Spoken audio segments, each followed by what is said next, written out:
Months ago, I was working in the midst of COVID. I had been working COVID since the middle of the early part of 2019 for me because of what I do for a living. We kind of caught it before the world caught it. And so at that point, I was coming up on the end of a contract that I'd been working for a facility and was kind of interested, partially in a possible Airbnb. Not thinking a whole lot about it, thinking, maybe I'll find a nice little vacation rental and maybe hit it a couple of times a year and then rent it out. Welcome to the Aid to Assets podcast, the ultimate podcast for aspiring real estate investors. I'm your host, Tiffany Watson. Join me as we discuss real estate investing for 9-to-5ers. We'll talk about everything from money mindsets and property ownership and different strategies you can use to invest in real estate. I want to empower investors, especially those of us who are working full-time, who want to navigate the world of real estate, uncover the secrets to building wealth, generate passive income to achieve financial freedom. Equip yourself with resources from experts, practical tips, and step-by-step guides on how to kickstart your real estate journey. We'll also hear from 9-to-5ers who started to build their own portfolios, what they did and how they did it, so you can do it too. Tune in and transform your main job into your biggest silent investor in your real estate investment business. This is your Aid to Assets. Hello, everyone, and welcome to another episode of the Aid to Assets podcast, where we help 9-to-5ers start and scale their real estate portfolios by hearing from other 9-to-5ers who've already done the same and the people who've helped them do it. And so I am so excited about my guest today. My girl, my friend is here on the podcast with us. Kim, how you doing? I'm doing pretty good. Tiff, how you doing, sis? I am amazing. I'm so excited for our conversation today. You know, this has been a long time coming. Yeah, I try to dodge it as much as possible, but but since I'm here, we might as well go ahead and do it. We about to get into it. Absolutely. So before we jump in, why don't you tell the people a little bit about you, where you're from, and what you do? Well, I am Kim LeDay. I am from Atlanta. I'm a respiratory therapist and I've been a respiratory therapist for about 32 years now. Relatively new to all things real estate within the last 365 days. But now I am known as Kim the Wholesaler. I am known as Kim the Builder. I am known as Kim Get This Credit Done. So Period. Yes. That's just a little bit about me and my journey, and we'll talk a little bit more about it during the podcast. Absolutely. Yes. All the AKAs, Kim the Wholesaler, AKA Kim the Builder, AKA Kim the Credit Repair. I can't wait for people to hear. And I also want to go ahead and make sure we highlight real quick. She said 365.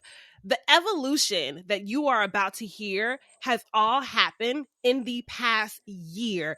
It is amazing how much your life can change with intentional direction, with intentional focus. And so let's just go ahead and let's start at the very beginning. A year ago, or actually let's do 18 months. 18 months Okay. ago, what was life like for you? Months ago, I was working in the midst of COVID. I had been working COVID since the middle of the early part of 2019 for me because of what I do for a living. We kind of caught it before the world caught it. And so at that point, I was coming up on the end of a contract that I'd been working for a facility and was kind of interested, partially in a possible Airbnb. Not thinking a whole lot about it, thinking, maybe I'll find a nice little vacation rental and maybe hit it a couple of times a year and then rent it out, the rest of the year. But I had no idea of how to do that. Had never dabbled in real estate or anything close to it at all. Even but my first home purchase was my purchase by my ex-husband because he was military, so I just had no experience in real estate whatsoever. And so I was just kind of curious. It was kind of looking around to see how I could learn more about what I know now to be Airbnb arbitrage. I didn't know what that was at the time. I just knew I wanted to get one.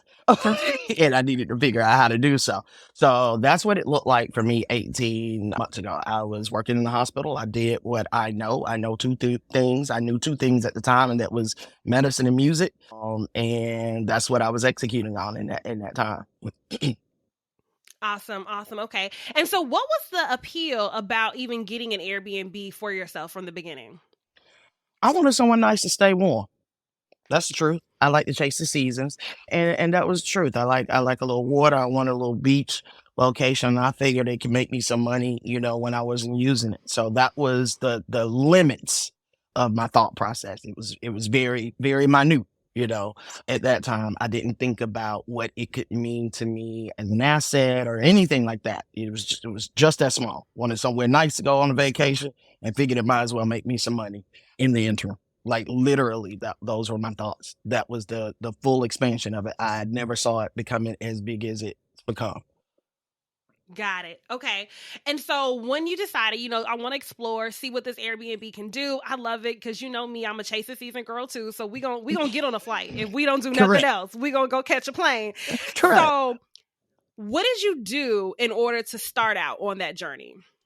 I happened to see a property challenge and took it, and it was life changing. It definitely showed me that I was thinking really small. That what I was thinking about was just a tip on the iceberg of where I really could do. You know what I mean? With a Airbnb, I had no idea about what a midterm rental was or anything like that. But just that challenge kind of piqued me as to the possibilities of what I could do with real estate. That further took me to connect with just a group of people that thought like me. This is how I met you, right? And that was the shift. I think that most importantly, when you try to take on anything different, anything new, and this was completely new to me, it requires a shift of some sort. It requires a change of mindset, and that's so much easier to be able to do when you are around the people that think like you do. There are so many people that will see what you have and try to chip away at it.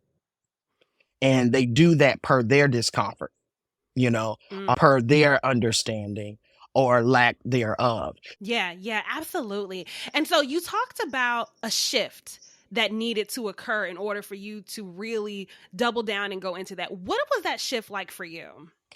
I think for me, it was getting outside of myself. I've had a lot of prior to taking that property challenge, I experienced a lot of identity theft. And so for 10 years, I was just kind of stuck in that fear and not really being willing to take the steps to kind of move forward. So I think the first thing that I had to do was just kind of look at what my circumstances were and move through them. I had spent years moving around them and not moving through them. Mm-hmm. And it was something that I wanted on the other side, right? And I was also moving with a group of people that were trying to go to the same place. And so moving through that space didn't feel as scary, with other people. You know what I mean? So I think that kind of worked, to my advantage at that time. Yeah, absolutely. And so you touched on the group of people. So let's talk about that a little bit more because often what we find with particularly new investors or those that are just getting started is that they might be the only one that they know right now that is interested in this, that is wanting to take this on. So, what was that process like? Was it really just you by yourself and you just had to go meet strangers? Like, tell us about that. Actually, no, I joined the inner circle, right? And then they were strangers to me at that point, right? Mhm. Mhm. But they were strangers that quickly became family. We all had the same ideology. We were all moving toward that same destination. We were all trying to grow. And so when you put people together, you get to dabble with everybody's creativity, right? Mhm. I think that when people use the word group economics, they only think money, Mm-hmm. right? Mm-hmm. And not think of the full economy, your creativity, you know what I mean, your passion, all those things. When you pull together a group, you get to get a piece of all of those things, right? You get Right. to experience someone else's creativity and put and match that with yours. And then when you put those things together, it's pretty miraculous what you can do. My first project in real estate, I did with a group of people. Everything that could go wrong with that project went wrong. You know what I mean? Like everything that could go wrong with that project went wrong. Everything that we could see that was bad, we saw it. But the difference is it was a collective and we could be creative with our pivots, right? Because if I didn't have a pivot, my business partner may have, right? And then she may have just had the idea, but something my other business partner could piggyback off of, right? And develop it fully. So I think that getting around your people, knowing your people, getting your top fives, you know what I mean? My top five really a top 15. You know what I mean? like honestly, my top five is really a top 15. I know who to call for what I need. You know what I mean? And that's important. It's important to have those resources available to you. It's important to have people that will pray over you. It's important to have people that will cover you. It's important to have people that know your dreams and will get behind them. People who know me know I'll change my name in a minute. I speak those things that be not as though they were, right? I believe that if I call it, it can be. If I think it, it can be, right? If I speak it, it will be, right? And so if I call myself Kim the wholesaler, I kick it with a group of friends that's gonna call me the same, right? And Period. I think that matters, right? Like they get behind my dream, like they push my vision. Even the moments that I can't see my vision, they'll point it out for me. And you need those people.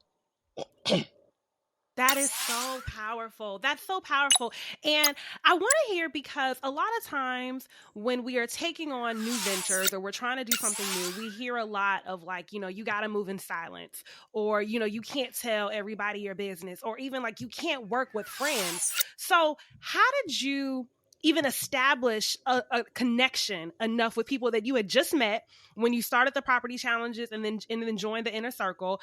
How did that evolve to then we're going to go and we're going to go in on a project together? I think that you recognize yourself in others, right? I only move when I feel like it's aligned. You know what I mean? But the group that I move in, we're all aligned for the same purpose. Number one, you know what I mean? Mm-hmm, mm-hmm. So it's not that makes it a little less difficult to figure it out. In addition to my regular friends, and so for my regular friends that's about to see this, I still love y'all. You know what I mean? Y'all just do stuff a little different. Y'all Yeah, just do stuff a little yeah. different. You have to recognize that alignment. But I move with people that I'm more aligned with. My current business partners, I never knew them. But before linking up with them in our current mastermind, one of my business partners literally lives 4 minutes from me. We never crossed paths. Wow. You know what I mean? Prior to being in this program together. But I think that, just spending time together, you kind of know what your synergy is like. And you need to build a team that looks different from you, too. Everybody can't come to the table with the same things you come to the table with. Right. Or you'll get Mm-hmm. multiple use. If you are the critical thinker, then you need someone else that can just manage the project or that can manage the contractors. But you need people that bring different things to the table, and then you're able to pull from everybody. Mm-hmm. Mm-hmm. So tell me about your group because help people make this practical. What is your skill set or what is your strength? And then what was the diversity in the group of that you work with? I'm a people person, right? That's So why you got the top 15. that's why I got the top 15. I'm a people person, so I'm very good at relationships, but I'm also hands on, right? So I'm gonna touch it, I'm gonna feel it. I'm the touch, feel, kind of taste it type. So when it comes to the group as a whole, I'm also a wholesaler. So don't forget, So I'm gonna find the properties. I'm going to help with the relationships. I'm going to pretty much manage the process. For our particular team, I joined this team, so we had someone that was really, really good with numbers. We had a realtor Then we had a wholesaler, which is myself. So we all just kind of took the different things that we were good at, you know what I mean? And just kind of, utilize them there. Obviously, the realtor came with a wealth of knowledge. This was all our first project, but I think that she probably set the strongest amongst us as far as what she knew about the market and the business, which was absolutely an asset for us. And then we just kind of took what we knew and what we didn't know, right, and learned how to pivot, through the things that we didn't. I will definitely say that there's absolutely no loss in the learn. So even the things that we didn't know then, we definitely know now. So I Mm-hmm. think that it was just kind of just utilizing what our strength was, and some of those things kind of unfolded within the project. There were some things that we had no idea that we were gifted at or good at or would be good at. Like, who knew I could put in some bathroom tile? You know what I mean? Like, You said you were hands on, so come yeah. on. So, I mean, I think that those are the things that you get gifted the more that you move and you try to learn with each other. Okay. So you mentioned that 10 years prior to this, you had been a victim of identity theft, and that had really been that had left you fearful. So how did you go from someone who had kind of been just moving around to get by to stepping boldly in this partnership with people that you just met, which means you had to put yourself out there and then also be willing to step out on faith to join in on this project with them? What was going on inside of Kim to help you to make such a massive leap? I had to discipline my feelings. Mm. That's Talk to us about that. I literally had to put my feelings and my emotions on notice. You know what I mean? That had been something that had crippled me for years, but I knew that it wasn't something that I could take with me where I was going. Mm-hmm. Um, I think the difference in that moment as opposed to moments before, honestly, it's the way my summers are set up. You know what I mean? I'm getting older. You know what I mean? And I've recognized the things that I've been robbed of. You know what I mean? And the things that I am entitled to, the things that my children are entitled to, and somewhere I had to find that fight. You know what I mean? And I think it was the people I was around, too. I was around people who wouldn't let me quit. Mm-hmm. I was around people who saw me, right? And that were willing to push me, right? Mm-hmm. I think that that mattered. And I was tired of being tired. Mm. Tell us more about that. What does that mean? Tired of being tired? I was merely a shell of myself in those moments. I don't think that I'm very clear. It's not what I don't think. I definitely isn't living out all that God had planned for me. Mm-hmm. I probably was putting in about 10%. And Wow. there's definitely a difference between existing and living. And I Mm-hmm. think that I think that I had gotten to a space where fear had completely paralyzed me. And so to move from that space to where I am now is significantly different. But I think that there was something that made me want to fight back. And it was really me having to discipline my feelings. It was as simple as honestly, my coach told me to say it about 2 or 3 times, and about that third time it resonated. You know what I mean? Mm-hmm. It's power in what you speak, and it resonated. And every day, I spoke to myself and spoke to my feelings, and Mm-hmm. recognized that my feelings just feelings. You know what I mean? Like, they not facts. I don't have Mm-hmm. to I don't have to believe them. I don't have to Mm-hmm. run with the thoughts in my head. You know what I mean? And when I got that down, uh it was like a light bulb went off. You know what I mean? Mm-hmm. It was no stopping me, after that. It was no quitting in me, but I think that I was able to see what I was losing, you know what I mean? And what I could have. And I went with what I could have. Oh my gosh, that's so good. That's so good. Y'all in the chat, I want you to write discipline your feelings. Discipline your feelings. Because I think for a lot of people, when they are either looking at other people's journey or they're just starting out, they think that they're always going to feel like it. They're always going to be Mm-hmm. motivated. Circumstances are always going to be well. Absolutely not. And so, as someone who got to watch you along this journey, I remember that moment with Coach where you were like, I'm disciplining my feelings. Like you were literally like, I'm giving my feelings notice. It was almost like a light switch had been turned on and you were at full speed. And so when people are going through this journey, a lot of times we think it's just about the money. It's just about the real estate that we're buying. There is so much inner work that we have to do in order to Mm-hmm. be successful at this. Mm-hmm. And so Mm-hmm. thank you so much for your transparency and sharing how that process was for you, because you just freed somebody. They need to tell their feelings they on notice right now. Mm-hmm. Mm-hmm. You absolutely have to put them on notice. Your feelings will talk you out of your complete promise. Just completely talk you out of your promise. Will completely undo it in your face, right? And I think that you have to align yourself with your promise.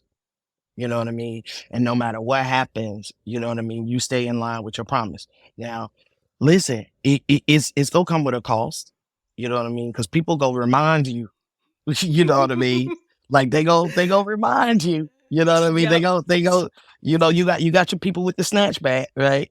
Mm-hmm. And they and their job is solely right to snatch you back, right? Mm-hmm. Your job is not to be snatched, right? Mm. Your job is to exhibit the growth that you have, where you now show them I'm not snatchable. Yeah, I see where I was, right? But I'm no longer a part of where I was, you know? So I think that is probably the biggest lesson that I've had to learn outside of just disciplining my feelings is to not let them become undisciplined by those people who were comfortable Mm-hmm. when my feelings weren't disciplined. You know what I mean? Mm-hmm. Because people take Mm-hmm. comfort sometimes in the shell of you because your growth makes them uncomfortable. Mm-hmm. Mm. You preaching now, Kim. That is so good. It's and one of the things is it's not always malicious, right? Oh no, When people not at just all. benefited from a different version of you that you no longer want to subscribe to anymore, that makes them uncomfortable, because if you don't have a plan for your life, best believe the people around you will. Whether they realize it or not, they want you to act a certain way, they want you to show up a certain way. And when you decide to move different, you moving left when they wanted you to move right, it can definitely create some tension. Mm-hmm. Mm-hmm. Mm-hmm. All facts. All facts. Okay. So let's get into this first deal, because you said two things that I want us to unpack. Is one, your first property was a flip. And so that in itself, that's a lot already. And then everything that could go wrong went wrong. So tell us about this property and let's unpack how this went down. Okay, so with this property, I kind of got on this property in a very unique way. One of the things that I kind of focused on right off was kind of building up some business credit. I knew nothing about business credit either, but just trying to build up my business credit, because in my mind, I wanted my EIN to hold as much as it could. You know, I wanted to keep Kim separate from everything, and I wanted my EIN to get my business to kind of manage everything. And so that was one of the things that I originally started doing, was just kind of trying to build that up for myself. That what that led to, and I didn't move with that kind of strategy initially. I wish I could say I was that smart, but I wasn't. But what that led to was the opportunity for me to get on that first flip of mine. I actually got on that first flip with no cash. I Wait, had hold on. Wait a minute. Wait. Hold on. Cause people, we hear that. So wait. So first, let's start with, tell us what the EIN number is, just in case people aren't familiar with that. And then how we get into this property with no money. So your EIN is the number that's assigned to your business. So it's like your business's social security number. what a lot of people miss with when it comes to business credit is not necessarily beefing up that EIN. So you got, three business bureaus. You got Dun& Bradstreet, Equifax, and Experian Business, right? And so you want to build up business scores under those bureaus. So that was one of the things that I focused on doing. One of the ways to do that is acquiring trade lines. So I acquired some particular trade lines, a few with Home Depot and Lowe's and Florida Core, really only because they made sense to me at the time. I figured I could use them at the time with this one Airbnb that I wanted. You know what I mean? Mm-hmm. And so that was one of the reasons that I grabbed them, not knowing that it was going to afford me an opportunity to get on my first flip. The way that happened, my first flip, my business partner was in a hard money loan. And so with someone having business credit, it was advantageous in that I could buy materials for the deal. At that time, I had net 90, net 60 accounts at Lowe's, Home Depot, Amazon, Wayfair, Florida Core. So basically, I could buy any of the materials that people would need for a project. So we had 4 business partners total. 3 of them came with cash, and I came in lieu of cash with my business credit. Wow, that is amazing. So, y'all, when you hear folks say that you can get into a property with no money out of your pocket, this is real life. This is how that is possible. And so she still had funding. That funding just looked different than what we are traditionally used to. And she also mentioned earlier how everyone in the group had different skill sets, different resources that they were bringing to the table. This is another example of that. She had the business credit in order to be able to purchase the materials for the project that they were working on. So she was still adding value to the group, just in a way that may not be what people are typically thinking about. Yeah, I think that that's something that we have to learn as a whole, and it's how to be creative. You know what I mean? There are ways that we can creatively get funding and we can creatively get on deals like that. Never in a million years that I think just getting a net 90 account, you know what I mean, at Home Depot would get me on a deal, right? But now Mm-hmm. my DMs are lit, right? Right, for people who need that same move, right, on their deal. Mm-hmm. So just something that small, right, well, completely for me got rid of my capital concerns, right? Because I had the trade lines to move the deal along, right? And Mm-hmm. therefore that kind of pointed, once I did that, I couldn't unsee that now, right? Like you Right. can't, you Right. can't, you can't unsee that. So now strategically, right? I'm Mm-hmm. always thinking, how can I utilize this in lieu of, you know what I mean, my own money, right? Because Mm-hmm. I think that's the goal with every entrepreneur, how to move around, how to OPM, you know. So that was just another creative way that we were able to utilize business credit in that way. Let me just tell you what's on my spirit right quick, because you know how it is, y'all. Me and Kim get on the phone and we just 2 hours later, we don't know what happened, right? And it just hit me, as much as we've talked about it, it just hit me how you were the victim of identity theft over 10 years ago. And it crippled you, as you mentioned, for a while, almost like you were paralyzed to act. And so I imagine that when you heard about business funding and being able to set things up with your LLC, that was advantageous for you because then you didn't have to tie your personal identity to it. It's tied to your business. So there's no socials with your EIN and all of that. It's all your business. So I can imagine, as someone who had experienced that, then was like, okay, well, I can do this with my business, so I'm safe, I'm protected, and I'm able to still do all of the things, get all of the things without having to put my personal identity. Not only was it by going through that, making that more appealing, but you then were able to leverage that into your first project, and you are now able to do that for other people. Can we just talk about how he gonna use it all for good? He gonna use it all for good. Every I single mean, bit of it. I never put that together, Kim. That is mind blowing. Because I Yeah. don't know many people that are as passionate about business credit and like, yo, you need, because me, I still ain't got my trade lines. I'm gonna get it together. I promise. But it just really hit me that, oh my gosh, this is why, because you understand how much safety and security this provides for people without having to put our personal information. Y'all, I'm sorry. I had a moment. Yeah. Wow. Hey y'all, Tiffany here. Are you looking to purchase or sell real estate? As you know, I'm your aid to assets, and I want to help you with all of your real estate endeavors. Whether you're local here like me in the Fayetteville, North Carolina area, I can then help you purchase or sell your next property. If you're looking to purchase or sell outside of North Carolina, let me know too. I can still help you. I have a team of agents all over the country that I can connect you with to partner on your next deal. Let's get to the closing table, y'all.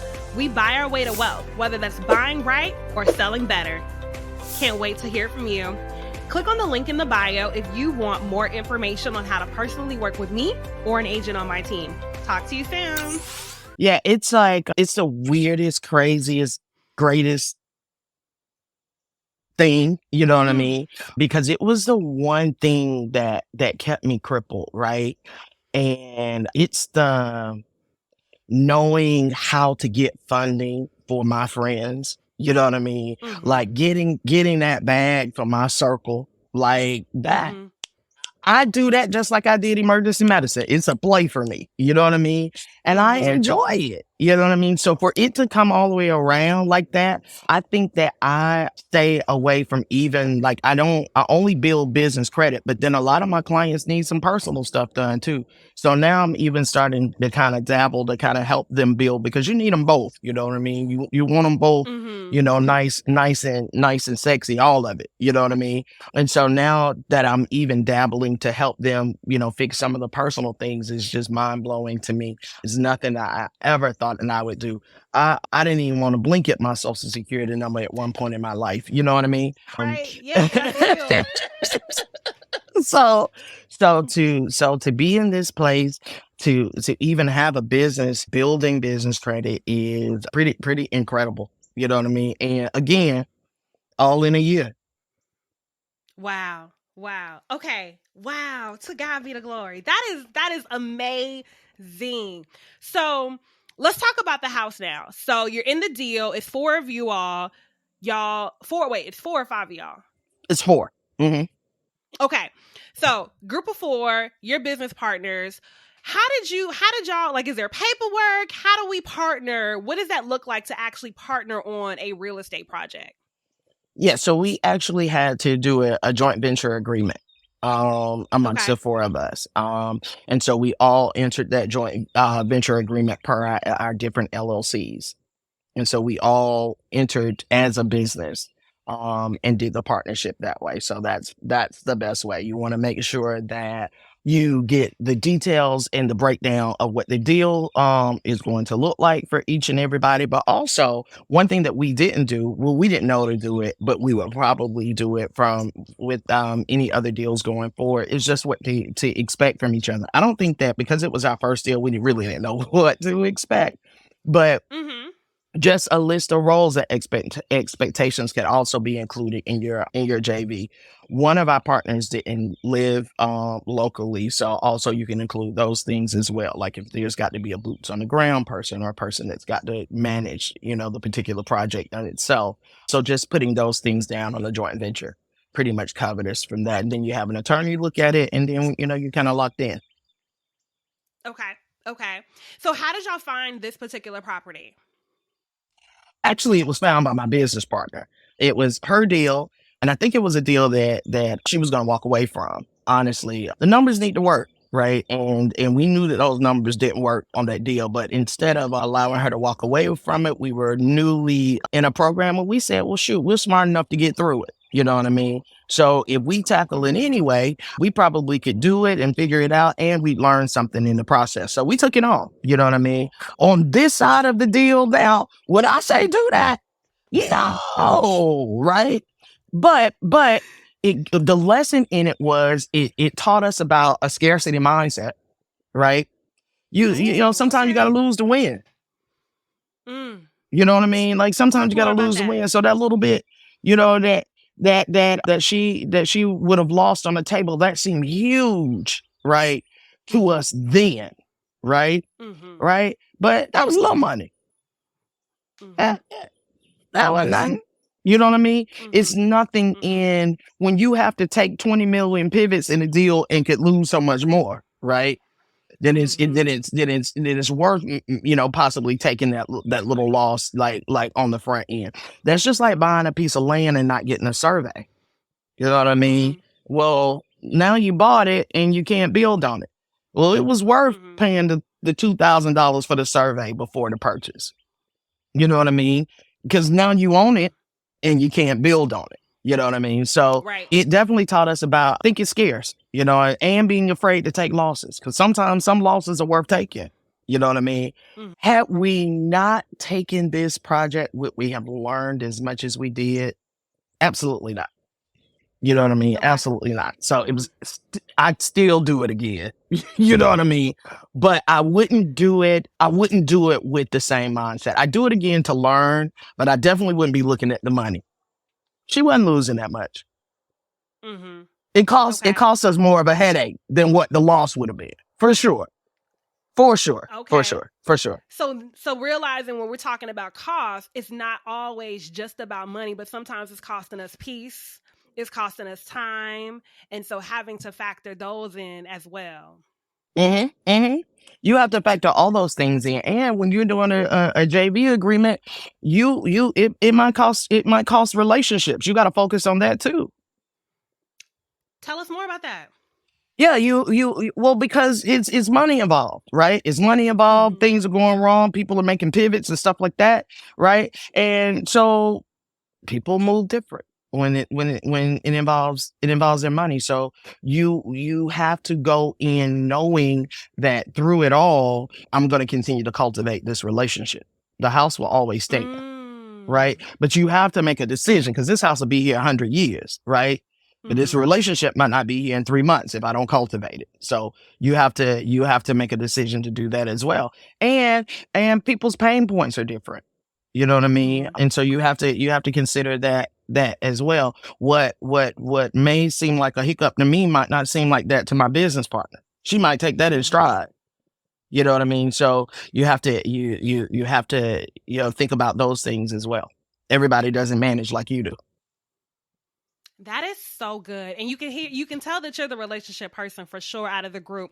So talk to us a little bit more about cultivating that relationship, because for a lot of people, when we start talking about paperwork, contracts, that sort of thing, that can be an uncomfortable conversation. But it sounds Mm-hmm. like from what you're saying, having the joint venture and having everything spelled out was so necessary. So, how do you make sure that you have everything that you need written out in your contract, and you also are intentional about cultivating your relationship as the project is moving forward?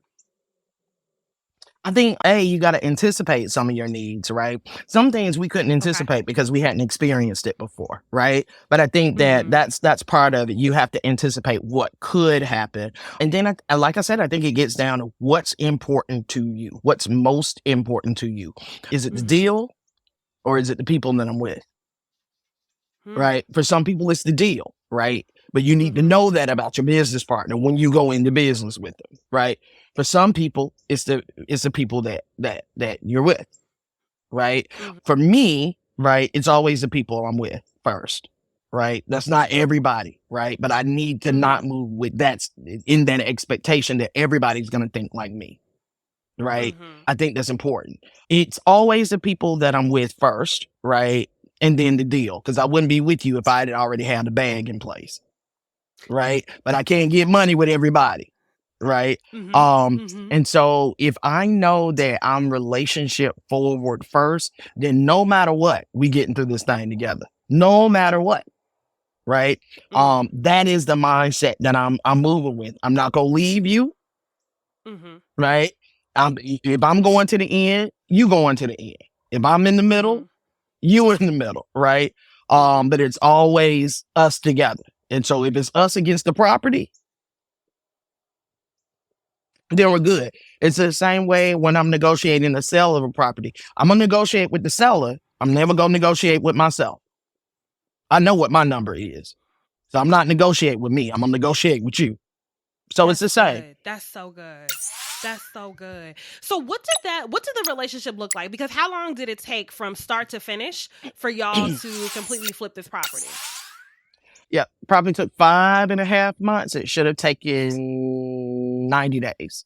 I think that was more contractual, but that's just my opinion. But I think relationship, we managed that well. You know what I mean? I don't think none of us knew each other, prior to this project, to be honest. We started spending some time together, and I think that was important. I know what I mean? That time that we spent together wasn't all real estate. I know where the kids go to school. You know what I mean? I know where the karate teacher is. You know what I mean? Like we really kind of spent time and built a kind of a family in that sense. And I think that sustained us, to be honest. You know what I mean? Because it's not like we didn't any bumps and bruises, but I think just establishing that sense of family kind of sustained us in that way. Amazing, amazing. Okay, so let's talk about the bumps and bruises, because that's always a big fear of a lot of people that are going into this space. How do I, we want to come out perfect. We want to have the perfect property with the perfect numbers, the perfect deal. And that's just, if it was a perfect deal, somebody else probably would have already bought it. So let's start with telling us, what are like the top 2 or 3 bruises that turned into lessons that you got out of this flip? Top 3. Mechanicals will cost you your whole house. That's number 1. Ooh, and so, okay. and for those that mechanicals, meaning plumbing, your electrical, you know what I mean, your HVAC, check those things. You know what I mean? It's not just your numbers, right? Mechanicals will cost you your whole house. Let me see. Contractors are contractors. Okay. That's what I got.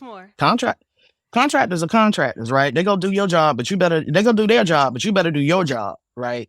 And don't ever let them, don't ever mix it. Don't ever let them start doing your job. Always keep them on their job, right? You gotta always do your job. And what is our job? Making sure they're doing theirs.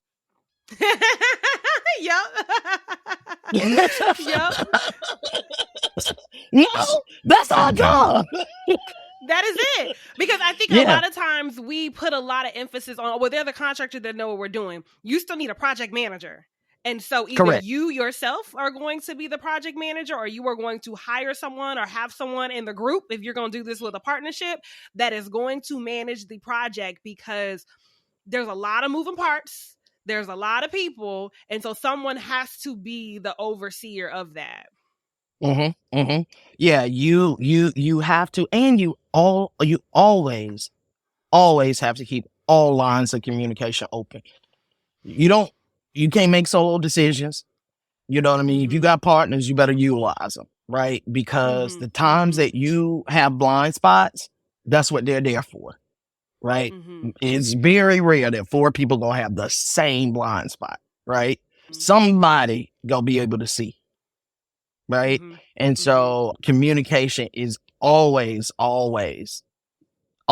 important, and that communication got to happen from start to finish. It can't break down anywhere in the middle. You got to start off communicating. You got to end the same way you started. Okay. So mechanicals, so the plumbing, electricity, we got to make sure that those are intact. Are there steps that we can do either when we are trying to find a property or once we've selected one to make sure that we're good? Definitely look at the age of the property, I would say. You know what I mean? Because that age is going to let you know whether your electrical and stuff like that, it has been changed or in code. You can always kind of look in, see if they've changed out some of the GFI and stuff like that. But you definitely want to consider the age of the property. You also want to leave some wiggle room in your numbers to bring those things up to code. That's kind of just the easiest way to do it. If you speculated that those things haven't been changed out, then you don't need to make your numbers so tight that you can't address those things if you need it to, for sure. Especially doing a flip, especially if you're flipping, Because if you move a wall, you can find anything, and you can find anything, and you need to be ready to pivot with whatever you find. Okay. Okay. And so you talked a couple times about the pivots that you all had to do while you are working this project. Tell us about one of those. What was the situation, and how did y'all decide to pivot? We had mold. Okay. We had no Okay. choice but to fix it. That was the pivot, Yeah. right? Yeah. You got to take care of We that. yeah, we removed a section, and there was mold there, so we immediately, had to find out how to treat it, get it treated and taken care of, and go to the next step. We couldn't go on until we treated it, but it was definitely something we didn't see. I mean, it was blind to us at purchase, you know what I mean? But that's definitely something. You pull something away and then go, oh, you know what I mean? Yep. So, and that was our first experience with that. But yeah, I think that was the first major pivot that we had to make, and we just had to get the proper people in there and get it taken care of. Mm-hmm. Now, what led you all, because you decided to renovate and flip this property instead of holding it. And so as investors are trying to figure out their strategy, what made you decide to go the flipping route instead of holding it and being this being a long-term property, or it being the Airbnb that you originally had been thinking about? I think, well, because this wasn't my original deal, that decision was already made prior to me joining it. But I also think that was, and so that was her particular investment strategy to start with. But also, if I had to just kind of make that decision on my own, I'm going to look at whatever my investment strategy is at the moment. I'm going to look at the area, you know what I mean? Whether it's an area that I would want to hold in, or whether it's, it'd be a better area to flip. I think that the location of that particular property served as a good flip. It's like maybe about 3 miles away from a major hospital as well. And so we could have short-term rented it as well, or midterm, used it as a midterm rental as well. So it kind of had the ability to do both, but definitely a decent area to turn it over in. But I think that just kind of depends on what your investment strategy is and the property itself, to be honest. Okay. Okay. And so you mentioned that the property took about 5.5 months, but even though it was originally slated to take 90 days. What caused the extended time? Oh, now you're trying to get me in trouble live on TV. I think it was time management. If I could just say it nicely. Right. It was time management. And again, our job, right, is to manage. Right. So yeah. So time management across the board, right? Right. So that would be us too, right? So I just think just the management of time probably cost us the additional time. And listen, what we didn't know about and how that can be costly, too. Because when you go over your time, your project, it could change your entire project. Your comps don't look the same. Right. Your market may look different. Right. 2 or 3 months might change your whole market. Right. So that's absolutely important. That was a huge lesson, for us, really being rigid about staying on top of our time. Got it. Looking back, what advice would you give you and your team before you all, if you were like at the point where you were getting ready to start this project, knowing what you know now, what advice would you give your team? I would say we should just being flexible enough to use multiple contractors if we needed to. Okay. For sure. Okay. We could, yeah. Yeah. Our deal is our deal. It's not our contractor's deal. So, yeah. That's good. So, That's good. And so I think maybe we may have loosened the reins a little bit of what we thought we didn't know, instead of being a little bit more confident in what we did and keeping those reins as tight as we needed to. And how do you build that confidence, especially since this is a new endeavor? You mentioned none of y'all had done a flip before. What does it take to build that confidence in that? You got to do it. You got to do it. I think doing it. I think getting a property that was as torn up as ours and making it out alive. You can't stop me now. Like I can pretty much flip pretty much anything. And now I'm trying to build. So, cause if you can flip it, you can build it. You know what I mean?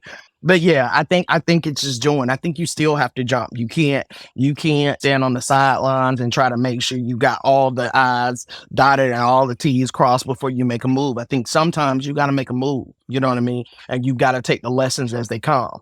Right. And sometimes there are certain lessons you won't even get if you don't make the move. Right. You just got to make the step and let the path illuminate itself. If that ain't a word, because listen, you know I'm a planner and I want to know A through Z before I get started with A. And that's just not how this goes all the time. We have to, one of my new affirmations is I believe in my ability to figure things out. That's good.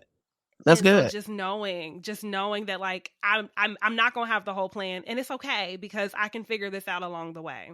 Yeah. Sometimes you literally just have to take the steps and the path will show up. It'll show itself, but you just got to start moving. Wow. Okay. Love it. Okay. So I know we almost had time. We got to get you back though. I'm going to just go ahead and call that because we need to talk more about how we can use this business credit to help us get into these deals. So we're going to have to spend a whole nother episode to just talk about what that can look like, how people need to set up their business.